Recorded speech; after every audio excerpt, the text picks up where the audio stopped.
지난 일요일 민주당은 쇄신 의총을 열었지만 알맹이는 없고 뒷말만 무성합니다. 언론 보도에 의하면 의총에서 윤리 제소, 가상자산 전수조사 신고센터 설치 등을 결의문에 담으려 했으나 당대표가 나서서 이를 무산시켰다고 합니다.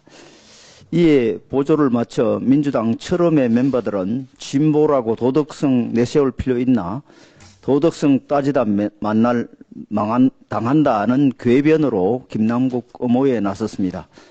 정치의 기본인 도덕성까지 부정하는 비상식의 극치입니다. 진상규명을 요구하고 옳은 말을 하는 민주당 인사들은 강성 당원들로부터 수박이라며 조리돌림을 당하고 있습니다.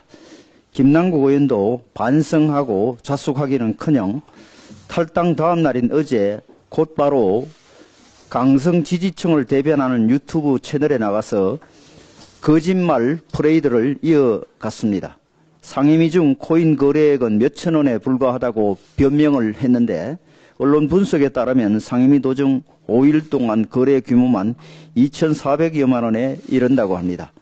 또 지지자들의 문자에 일일이 복당한다고 답장을 해서 처음부터 당 지도부와 짜고 친 탈당 쇼였음을 스스로 입증하고 있습니다.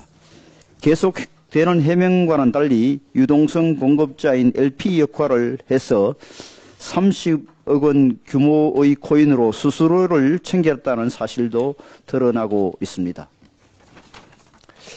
이런 일련의 상황을 보면 민주당의 사전에는 반성이라는 단어가 아예 빠져 있는 것 같습니다.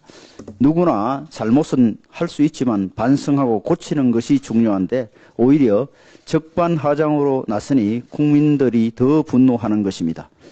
조국 사태 때 나라가 반으로 분열되다 못해 많은 국민이 정치의 염증을 느끼고 등을 돌린 것처럼 거대 야당의 반성을 망각한 정치가 국민들께 극혐의 대상이 될까 우려됩니다. 민주당이 이렇게 오만하고 무성의할 수 있는 이유는 팬덤을 위한 팬덤의 정치에 함몰되기 때문입니다. 지금 많은 국민들은 조국 사태에 이어 남국 사태라고 하며 민주당의 팬덤 정치와 내로남불에 분노하고 있습니다. 돈봉투 사건부터 이어진 민주당의 도덕 불감증을 보면 내부적 해결에는 일말의 희망도 걸 수 없는 상황입니다. 다행히 어제 검찰은 법원의 영장을 받아 가상화폐 거래소를 압수수색하는 등 본격적인 수사에 착수했습니다. 이와 별도로 우리 당도 진상규명과 깨끗한 정치를 위해 코인게이트 진상규명 TF를 발족하기로 했습니다. 검찰의 강제 수사가 본격적으로 시작되었지만 검찰 수사 결과가 나오기까지는 아직 많은 시간이 필요합니다. 하지만 김남국 의원의 의혹이 지난 열흘간 눈덩이처럼 불어난 상태에서 국민들은 하루라도 빨리 의혹의 실체를 알고 싶어 합니다. 김 의원이 지금까지 행한 수많은 거짓말과 수술을 걷어내야 의혹의 실체에 한 걸음이라도 다가설 수 있고 TF가 하려는 일이 바로 현재 이용 가능한 정보를 이용해 김 의원의 거짓을 걷어내는 일입니다. TF는 또한 가능하다면 돈 버는 게임 노비 의혹에도 접근해보고자 합니다. 지난 대선 때 이재명 후보는 특보단의 반대에도 불구하고 P2E 합법화를 주장했습니다.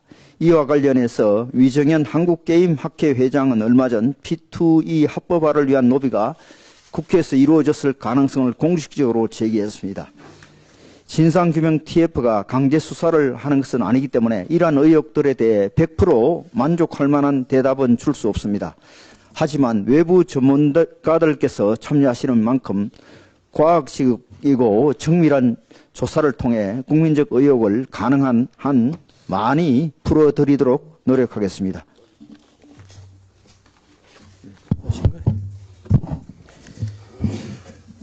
네, 민주당이 일방적으로 강행 처리한 간호법. 대한간호조무사협회는 왜 반대하겠습니까? 대한임상병리사협회는 왜 반대하겠습니까? 대한응급구조사협회는